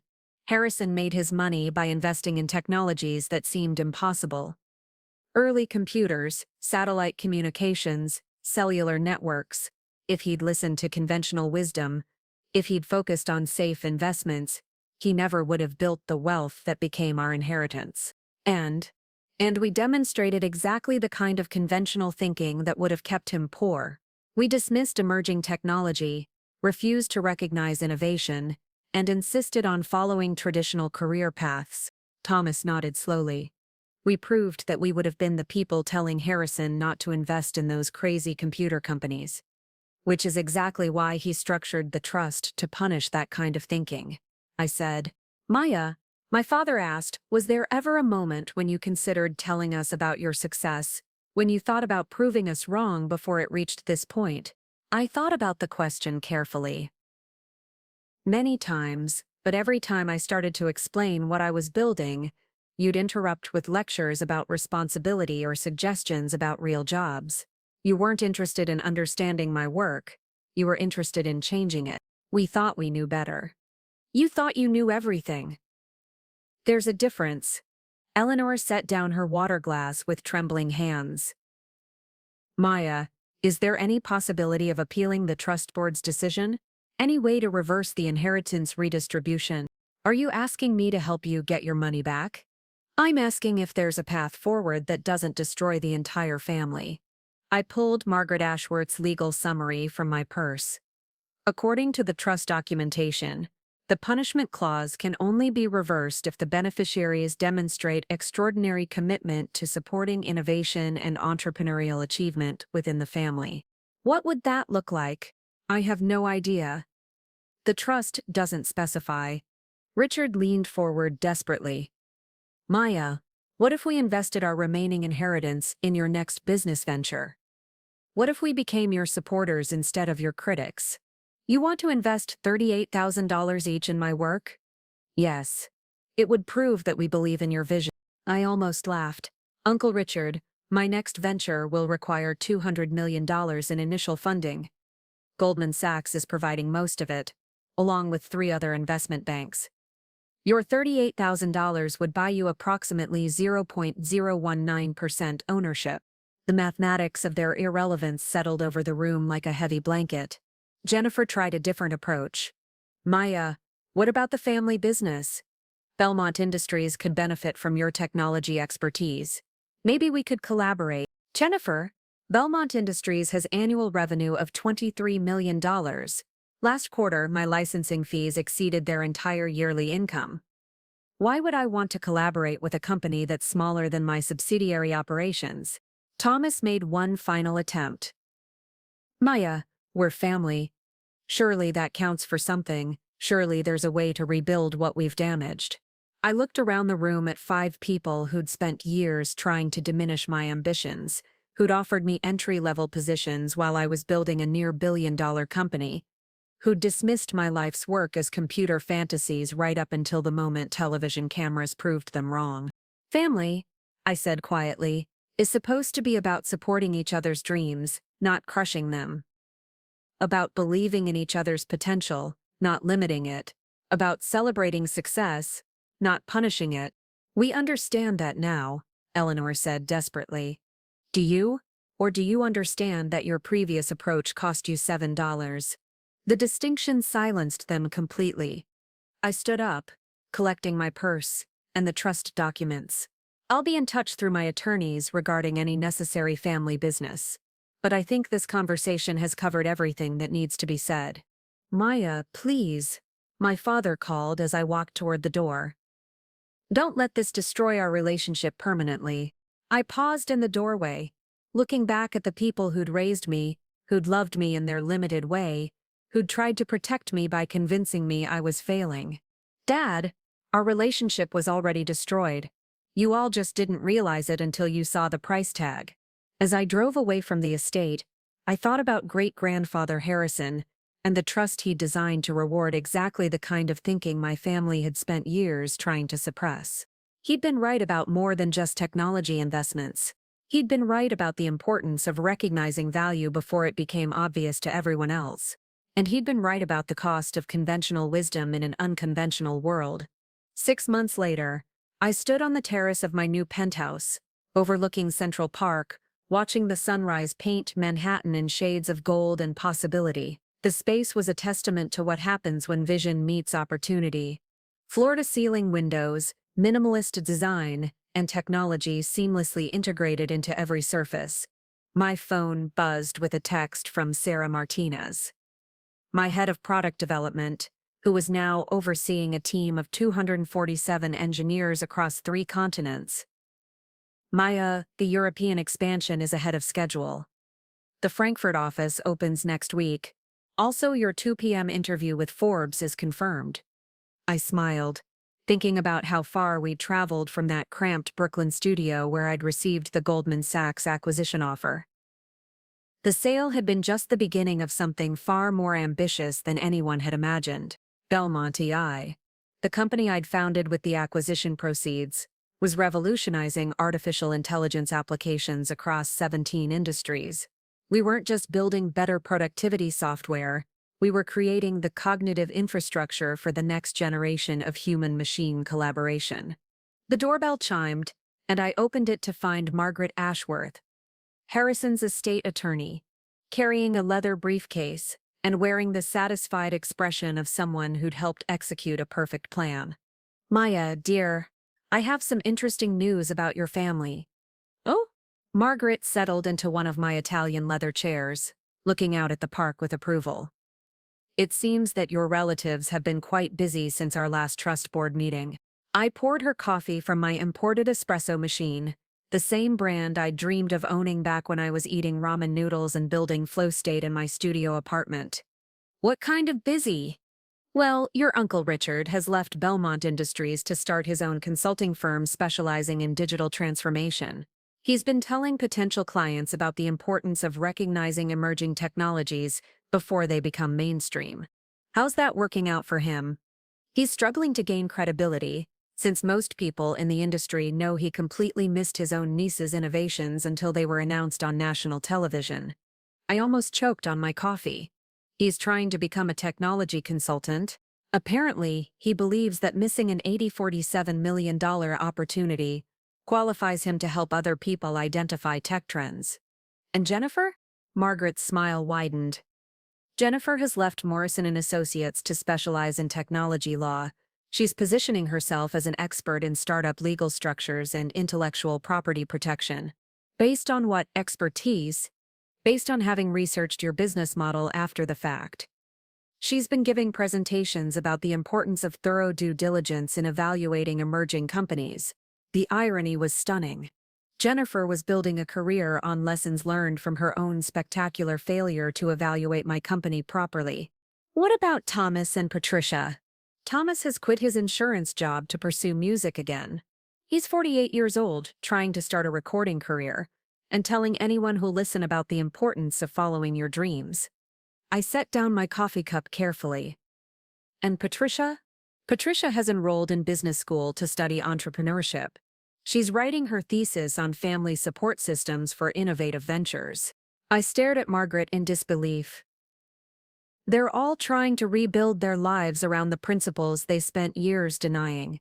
It appears so. Your grandmother finds it rather amusing, actually. How is Eleanor handling all this? Margaret's expression grew more serious. Your grandmother has had what she calls a profound awakening. She's been liquidating her traditional investment portfolio and moving everything into emerging technology funds. Is she having any success? Last month, she invested $50,000 in a quantum computing startup and doubled her money in 3 weeks. She called me to say it was the most excitement she'd felt about investing since Harrison was alive. I walked back to the terrace, Processing the information, my family had spent 6 months trying to transform themselves into the people they should have been all along. People who recognized innovation, supported risk-taking, and understood that the future belonged to those brave enough to create it. Margaret, there's something I've been thinking about regarding trust. What's that, dear? The provision about reversing the punishment clause if family members demonstrate extraordinary commitment to supporting innovation and entrepreneurial achievement. Yes? What if their recent behavior constitutes that kind of commitment? Margaret raised an eyebrow. Maya, are you considering restoring their inheritance? I'm considering whether great-grandfather Harrison would want me to reward genuine change, even if it came after they'd already paid the price for their mistakes. What kind of reward are you thinking about? I pulled out my laptop and showed Margaret the proposal I'd been working on for weeks. I'm launching the Harrison Belmont Innovation Foundation. $100 million in funding for entrepreneurs whose families don't believe in their vision. Interesting concept.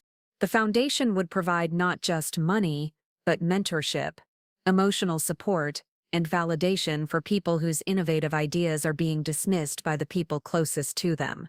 Margaret studied the proposal carefully. And your family's role? They would serve on the advisory board using their experience of being wrong about innovation to help identify when families are making similar mistakes. You want them to help other entrepreneurs avoid the kind of dismissal you experienced. I want them to turn their failure into something constructive, to help ensure that other visionaries don't have to choose between family support and pursuing their dreams. Margaret smiled. Maya, that's either remarkably generous or remarkably vindictive. Maybe it's both. My phone rang, interrupting our conversation. The caller ID showed my father's number. Hi, Dad. Maya. I hope I'm not disturbing you. I know you're incredibly busy. His voice carried a humility that was still new, still careful, like someone walking on ice that had recently cracked beneath his feet. What's going on? I wanted to tell you something about a conversation I had with your cousin Michael yesterday. Michael had been largely absent from the family drama, focusing on his surgical residency at Johns Hopkins. He'd been the only one who'd shown any support for my work, even if that support had come with suggestions about MBA programs. What about Michael? He told me he's been following your new company, Belmont AI. He said the medical applications you're developing could revolutionize surgical planning and patient care. They could. Maya, he said that if our family had invested in your original company instead of criticizing it, we would have been part of something that could change the world. I looked out at Central Park, watching people walk their dogs and jog past the lake, living their ordinary lives while extraordinary innovations shaped the world around them. Dad, Michael's right, but you couldn't see that at the time. No, we couldn't. And Maya, I've been thinking about why we couldn't see it. What conclusion did you reach? We were scared. Not of your failure. We were scared of your success. The admission surprised me. Why?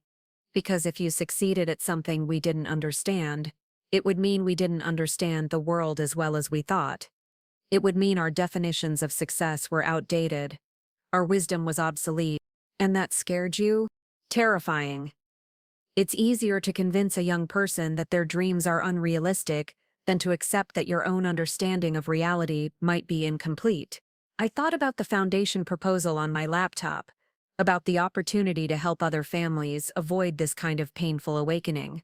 Dad, what if I told you there was a way to turn this experience into something positive? What do you mean? What if you could help other families recognize innovation instead of dismissing it? What if your mistake could prevent other families from making the same one? Maya, I would do anything to help other families avoid what we put you through. Even if it meant acknowledging your mistakes publicly. Even if it meant admitting that you were wrong about fundamental assumptions regarding success and innovation. Especially then. I looked at Margaret, who was listening to the conversation with growing interest. Dad, I'm starting a foundation to support entrepreneurs whose families don't believe in their vision. Would you be interested in helping me run it? The silence on the line stretched for several seconds. Maya, are you serious? Completely serious. I want to hire you and the rest of the family to help identify and support innovators who are facing the same dismissal I faced. You want to hire us? I want to give you a chance to use your experience constructively, to help other people avoid choosing between family support and pursuing their dream. Maya, his voice cracked slightly. That's the most generous thing anyone has ever offered me. It's not generosity, Dad. It's practical. You've all become experts on how families fail to support innovation. That expertise has value if it's applied correctly. Margaret gestured for me to put the call on speaker.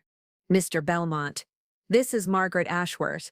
I've been reviewing Maya's foundation proposal, and I think you should know that it would come with some conditions. What conditions? Each family member would need to publicly document their mistakes in evaluating Maya's business. These case studies would be used to help other families recognize similar blind spots.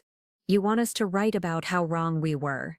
We want you to write about how smart families can make stupid decisions when they're operating from outdated assumptions, I clarified.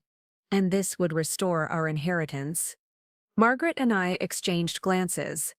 Not restore, I said carefully, but the foundation work would come with substantial compensation. Enough to rebuild what you lost if you're committed to doing the work properly. What kind of work? Counseling families who are dismissing their children's innovative ideas. Helping parents understand emerging technologies and business models, teaching people how to ask better questions instead of making assumptions. Maya, Dad's voice carried wonder. You're offering us a chance to fix what we broke. I'm offering you a chance to fix what you broke for other people. What happened between us can't be undone, but it can be prevented from happening to others. Margaret leaned toward the phone. Mr. Belmont, there's one more condition. Maya would have complete authority over the foundation's operations. Your family would be employees, not partners. I understand. And if any family member reverted to their old patterns of dismissing innovation or undermining entrepreneurial vision, they would be terminated immediately. That's fair.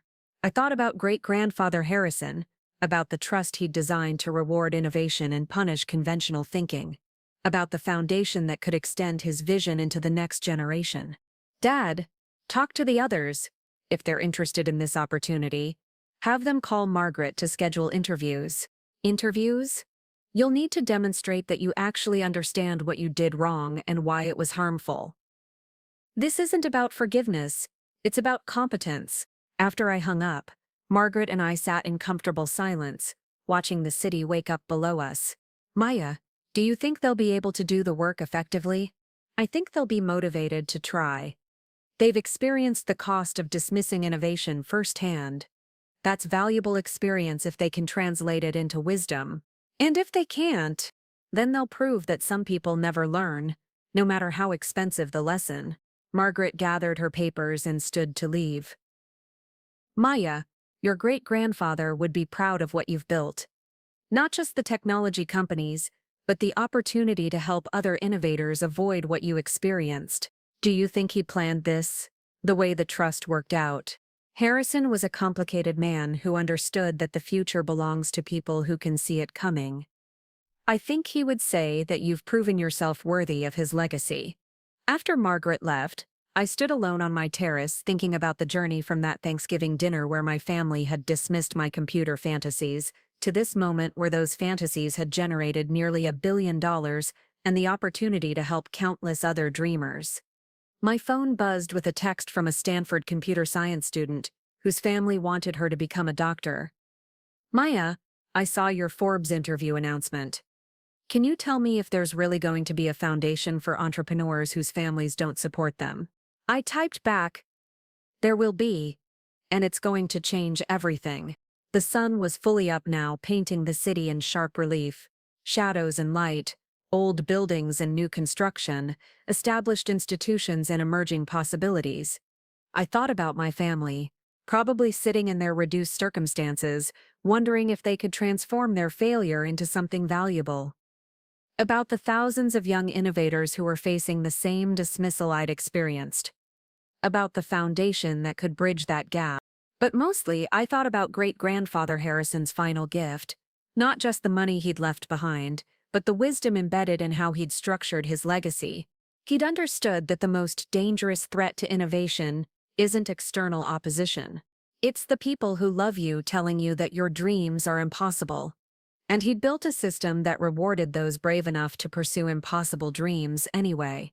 Looking out at Manhattan, I realized that this story wasn't really about inheritance, or revenge, or family drama. It was about the price of conventional wisdom in an unconventional world, and about what happens when someone refuses to pay that price. The people who said I was wasting their time had wasted their inheritance. But more importantly, they'd wasted years that could have been spent supporting something extraordinary instead of diminishing it. The foundation would ensure that other families didn't make the same mistake, that other dreamers didn't have to choose between vision and belonging, that the future would be built by people who had both the courage to innovate and the support to succeed. That, I thought, would be great-grandfather Harrison's true legacy. Not the money he'd accumulated, but the innovation he'd enabled. Not the wealth he'd preserved, but the dreams he'd protected. And in the end, that would be worth far more than any inheritance. 2 weeks later, I received an unexpected email that would reshape everything I thought I understood about my great-grandfather's intentions. The sender was Dr. Elena Rodriguez, a technology historian at MIT who specialized in early computing pioneers. Ms. Belmont, I've been researching your great-grandfather's investment patterns for my upcoming book on visionary technology investors. I discovered some documents that might interest you regarding Harrison Belmont's true motivations for structuring his trust the way he did. The attached files contained correspondence between Harrison and several technology entrepreneurs from the 1970s and 1980s, people whose innovations had been dismissed by their families and colleagues before proving revolutionary. What I found in those letters fundamentally changed my understanding of the man whose legacy I'd inherited. One letter, dated March 15, 1983, was addressed to a young Steve Jobs. Dear Mr. Jobs, I understand that your vision for personal computing has met with skepticism from your family and many in the business community. Having faced similar dismissal when I invested in early computing companies, I want you to know that history belongs to those who can see beyond conventional limitations. The greatest innovations always appear impossible to those who lack imagination. Another, from 1979, was written to a woman named Dr. Sarah Chen, who was developing early networking protocols. Dr. Chen, your family's concerns about your research into computer communication networks reflect the same fears my own relatives expressed when I invested in technologies they couldn't comprehend. The future will vindicate your work, just as it vindicated mine. Never let others' inability to see the future diminish your commitment to creating it. But the most revealing document was a journal entry from Harrison himself, dated December 30, 1986, just 6 months before his death. I have spent considerable time structuring my estate to ensure that future generations of Belmonts understand the difference between preserving wealth and generating it. Wealth preservation requires only conventional wisdom and risk aversion. Wealth generation requires vision, courage, and the willingness to pursue opportunities that others cannot recognize. I fear that my children and grandchildren have grown comfortable with inherited success, forgetting that it was originally earned through exactly the kind of risk-taking they now discourage. My trust provisions are designed not to punish them, but to educate them. If a family member demonstrates genuine innovation and faces dismissal from relatives, it means they possess the same qualities that built our fortune originally.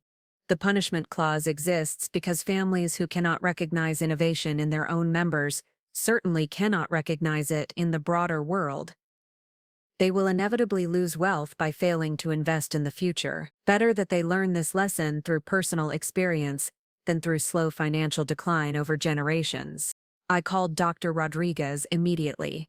Dr. Rodriguez, these documents suggest that my great-grandfather specifically designed his trust to reward family members who faced dismissal for innovative work. That's exactly right, Miss Belmont. Harrison wasn't just protecting innovators, he was identifying them. He understood that families often become the biggest obstacles to breakthrough thinking because they're invested in maintaining the status quo that brought them success. So, When my family spent years dismissing my work, they were essentially proving that you were onto something significant. Harrison would have seen their resistance as validation of your innovation. The revelation reframed everything. My family's criticism hadn't been a failure of support. It had been an inadvertent confirmation that I was pursuing exactly the kind of groundbreaking work Harrison valued most. Dr. Rodriguez continued. I found similar patterns in Harrison's correspondence with dozens of entrepreneurs over 3 decades. He actively sought out innovators who were being dismissed by people close to them, because he believed family resistance was often a reliable indicator of truly disruptive potential.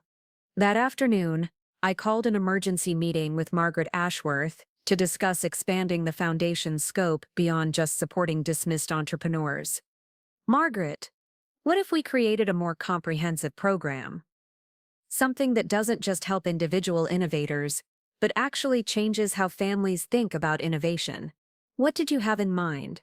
Educational initiatives for parents and relatives of creative professionals. Workshops that teach families how to evaluate emerging technologies and business models. Training programs that help older generations understand economic shifts they might be missing. Margaret's eyes lit up with interest. You want to prevent the dismissal from happening in the first place, rather than just treating the symptoms. Exactly. My family's problem wasn't that they were inherently closed-minded. Their problem was that they lacked the conceptual frameworks to evaluate innovation in fields they didn't understand. How would this work, practically? I pulled up a presentation I'd been developing. We'd partner with universities to create continuing education programs for business professionals and family advisors. The curriculum would cover emerging technology trends, innovation assessment methodologies, and family dynamics around entrepreneurship. And your family would be involved. How? They'd serve as case study subjects and guest speakers. Instead of just admitting they were wrong, they'd help other families understand the specific cognitive biases and informational gaps that led to their mistakes. That evening, I received a call from my cousin Michael, who had been following the foundation development with growing interest. Maya, I've been thinking about something since Dad told me about your job offer. What's that? Medical innovation faces the same family resistance patterns you experienced in technology. I've seen brilliant researchers abandon promising projects because their families pressured them to pursue more practical medical careers. Such as doctors who want to develop medical devices instead of practicing traditional medicine, researchers working on experimental treatments that won't show results for decades, biotech entrepreneurs trying to commercialize university research. Are you interested in joining the foundation? Actually, I'm interested in expanding it. What if we created specialized tracks for different innovation sectors? Technology, medicine, renewable energy, space exploration, all the fields where family skepticism tends to suppress breakthrough thinking. The idea was brilliant. Each sector had its own patterns of family resistance, its own unique challenges in explaining long-term vision to people focused on short-term practicality. Michael, that's exactly the kind of thinking Harrison would have appreciated. Maybe it runs in the family, he said with a laugh. The innovation gene might just express itself differently in different generations. 3 days later, I hosted a dinner party in my penthouse for 12 young entrepreneurs whose families had dismissed their work as impractical or impossible. The group included a woman developing vertical farming technology, a man creating biodegradable plastics from agricultural waste, and a team working on affordable space launch systems. What struck me most about their stories wasn't the technical details of their innovations, but the eerily familiar pattern of family responses. Parents worried about financial stability. Siblings questioned market viability. Extended relatives offered practical alternatives that would abandon the innovative work entirely. The hardest part, said Maria Santos, the vertical farming entrepreneur, isn't convincing investors or customers. It's convincing my mother that feeding the world's growing population might be worth more than the accounting job she wants me to take. James Park, who was developing the biodegradable plastics, nodded in agreement. My family keeps asking when I'm going to stop playing with chemistry and get a real job. They can't see that solving the plastic pollution crisis might actually be important work, Dr. Amara Okafor, part of the space launch team, added, "My father is a successful engineer who thinks space exploration is a frivolous luxury. He can't understand that making space access affordable could revolutionize manufacturing, communications, and resource acquisition." Their experiences reinforced my conviction that the foundation needed to address both sides of the innovation equation, supporting entrepreneurs while educating the families who could either help or hinder their work.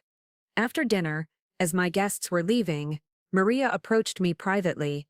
"Maya, can I ask you something personal?" "Of course. Do you ever regret not having your family's support during the early years? Do you wish they had believed in you from the beginning?" I considered the question carefully, looking out at the city lights that represented millions of people pursuing their own versions of impossible dreams. "I used to think I wanted their early support," I said finally. "But now I realize that their resistance taught me something crucial about persistence and independent judgment. If they had supported me immediately, I might never have developed the resilience I needed to handle investor skepticism or market challenges." "So their dismissal actually helped you?" "Their dismissal forced me to develop unshakable confidence in my own vision. When Goldman Sachs questioned certain technical decisions, I had already survived years of much harsher criticism from people I loved. Business opposition felt manageable compared to family opposition." Maria smiled. "So, maybe the foundation shouldn't try to eliminate family resistance entirely. Maybe it should help families provide constructive challenges instead of destructive dismissal." Her insight was profound. The goal wasn't to create families who automatically supported every innovative idea, but families who could engage thoughtfully with innovation rather than reflexively dismissing it. That night, I drafted a new mission statement for the Harrison Belmont Innovation Foundation: to transform family dynamics around innovation from sources of resistance into sources of strength, ensuring that the next generation of breakthrough thinkers receives both challenge and support from the people who matter most. The following week brought another revelation that would reshape my understanding of the foundation's potential impact. Dr. Rodriguez called with news about a discovery in Harrison's papers. "Maya, I found something extraordinary. Your great-grandfather maintained detailed records of his correspondence with young innovators, including follow-up data on their eventual success rates." "What did he find?" "Entrepreneurs who faced significant family resistance but persisted anyway had a 73% higher success rate than those who received immediate family support." The statistics were staggering. "Why do you think that was?" Harrison theorized that family resistance served as a stress test for innovative ideas. Concepts that couldn't survive criticism from people who cared about the innovator probably weren't robust enough to survive market challenges either. But he also supported entrepreneurs who faced that resistance. Yes, but his support was strategic. He didn't try to eliminate the resistance. He helped innovators develop the skills and resilience needed to work through it constructively. This insight fundamentally changed how I envisioned the foundation's work. Instead of simply funding dismissed entrepreneurs or educating skeptical families, we could help both sides engage more productively with the innovation process. The foundation's programs would teach entrepreneurs how to communicate complex technical concepts to non-technical family members. We'd help families ask better questions about market potential and technical feasibility without demanding immediate profitability. Most importantly, we'd help both sides understand that resistance could be valuable if it was informed and constructive, rather than ignorant and destructive. 6 months after launching the foundation, I received a letter that validated everything we were trying to accomplish. It came from Dr. Patricia Williams, a biomedical researcher whose family had initially opposed her work on gene therapy treatments. "Dear Ms. Belmont, I wanted to thank you for the Harrison Belmont Innovation Foundation's Family Education Program. When I first applied for support, my parents were pressuring me to abandon my research and open a private medical practice. They couldn't understand why I would spend years developing treatments that might never reach patients. After participating in your program, my parents didn't suddenly become biotech experts, but they learned how to ask better questions about my work. Instead of asking when I would get a real job, they started asking about patient populations, regulatory pathways, and market validation strategies. Their questions actually helped me strengthen my research approach. I realized that some of their concerns about commercialization timelines were valid and led me to adjust my development strategy. Last month, my gene therapy research received FDA approval for clinical trials. My parents attended the announcement ceremony and told reporters they were proud to be part of a family that supports long-term thinking and breakthrough science. More importantly, my younger sister recently told me she wants to pursue renewable energy research because she's seen how families can support innovation instead of limiting it. Your foundation didn't just help me, it helped my entire family learn how to think about the future differently.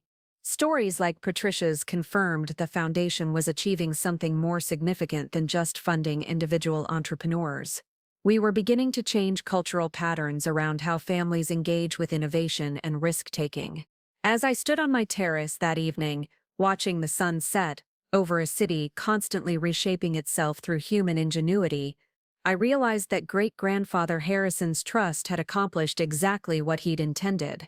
He hadn't just punished my family for their mistakes, he'd created the conditions for them to learn from those mistakes and help others avoid similar errors. The people who had once said, "I was wasting their time," were now dedicating their time to ensuring other innovators wouldn't face the same dismissal.